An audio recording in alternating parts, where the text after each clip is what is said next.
Hey everyone, happy Thursday, April 16th. It's about 9:40 in the morning on the West Coast, and it's time for another market update. The narrative in the markets is continuing to be driven by the war with Iran, and luckily the markets seem to be getting a little more optimistic, both in mortgage bonds, which is a little bit of an increase, but stocks especially.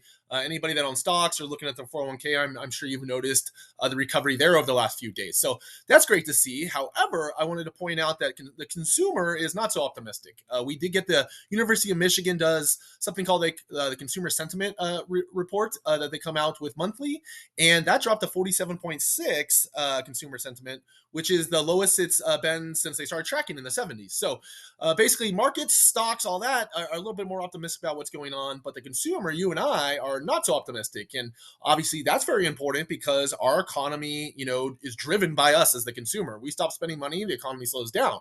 And when we tend to be a little bit more pessimistic and worried about the economy, we tend to spend less money. So we have to obviously keep an eye on what keeps on going on with Iran and over in the Middle East, but also back home, the fallout from this war and how that's going to affect the consumer and how that will affect the economy. So going back to last Friday, we did get some data. We got the all important March CPI inflation data, and it came out high, but not as high as feared, thankfully. So as you can see there, it jumps quite a bit to 3.3%, the headline, and then the core didn't jump as much, just a little bit. The markets were expecting to jump a little higher. It went to 2.6. The headline number was up 0.9% month over month, which again, big jump, but it was expected because this is the first report that was going to be tracking this conflict with Iran and the rise in oil prices and how that would affect the economy. So the markets were actually expecting it to jump higher than that, about 1.5%, and it only jumped about 0.9%. So again, not good to see it jump. That's a big jump, but the markets were expecting it, so it didn't really have too much of a negative effect on mortgage rates or things like that. But again, we want inflation to come down. The lower inflation is, the more likely it is that the Fed will cut their rates. So anything that makes inflation higher, including the war, is not something we want. Also, we got this week we got March PPI, so that's inflation, but on the producer side. So CPI is consumer, that's us, our inflation. Producers are the people that produce these goods that we consume later on. That was up 0.5%, and that was supposed to go up about 1.1%. So again, higher than expect or higher than wanted, but lower than expected. So again, this was the first report where they were expecting a bigger jump because of the rise in oil and things like that. So it did jump, but not quite as high as expected. Maybe it's getting pushed off to April, but we'll have to see what those numbers look like when we get them next month. But again, not good to see any of these numbers go up higher, but it's good to see that they didn't go up as much as the markets fear. Partly just because the markets think it's going to go up higher and it comes in a little bit lower, then it's a little bit better for all the numbers and stuff.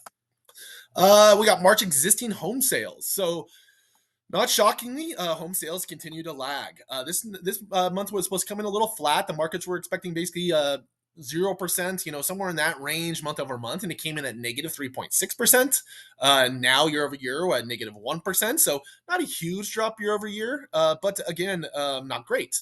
And again, existing home sales is a home, not a new home, an existing home that closed in the month of March. So these were people, mainly locking in rates, shopping in January and February. So, a lot of people would have got that benefit when rates did come down under 6 in February, and some of these closings would have been that. But again, February, March, January are not necessarily the strongest sales seasons coming out of the winter. So maybe that offset the lower rates, but not good either way. There's about a 4.1 month supply on the market.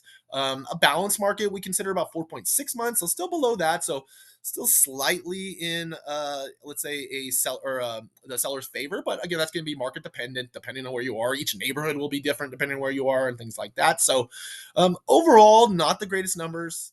And again, we're going to have to see rates come down probably for these numbers to change dramatically for the positive.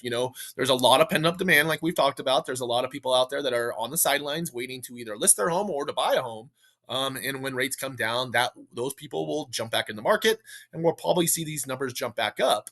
However, in the short term, with rates rising with this war with Iran, it's obviously going to probably slow that progress down. So have to keep an eye on that stuff. And again, all connected to what happens with rates. So where does that leave us? So the average 30-year conventional this week's at 6.32. Last week it was at 6.4. A couple weeks ago it had jumped to 6.65. So we're coming down. I have to laugh. I saw an article or a headline yesterday that said rates come down to a 4-week low. And that's true. They are at a 4-week low at 6.32. But, 6 weeks ago or 7 weeks ago or so, we were at 5.99. So you can play some games with numbers and talk about lows after 4 weeks, but again, everything's relative, and where they were previously is it's obviously not good to be at 6.3 when we had gone below 6, but also better than being at 6.65. So again, lower rates go, the more activity we'll get, better for everybody. But I also like to point out to any first time home buyers or people I'm dealing with that the lower rates go, the more demand will go up, and the more demand goes up, generally prices go up. So right now, especially as a first time home buyer, sellers are willing to work with you, whereas if rates drop to 5.5, there's going to be a lot more buyers out there trying to buy that seller's home. And that seller is less likely to negotiate with you, less likely to give seller concessions and things like that. So, I would say it's better to buy now and then refi later. But again, everybody has their own strategy and things to look at. So, next thing, coming up on April 29th, we get the Fed's most, they end their upcoming meeting, and they will announce whether or not they are cutting rates, raising rates, or keeping rates the same. Right now, the markets are betting that they keep rates the same. For a second there was talk of raising rates. Hopefully, that doesn't come to fruition because obviously we don't want that. So it'll be an interesting meeting to take a look at. Obviously, they'll have a lot of data they can look at from this war and with Iran and inflation and jobs and all that kind of stuff. So it's going to be an important one. I don't think anything will change with the rates, but the press conference afterwards and their language and how they're viewing things moving forward will probably be pretty market moving. So we'll have to keep an eye on that. But other than that, a pretty slow week. Again, everybody's just still looking at that war, and so let's hope that comes to an end, and let's hope we can get back on track with mortgage rates coming down. So if anybody needs anything at all, please don't hesitate to reach out. Otherwise, have a great week, everybody. Thanks a lot.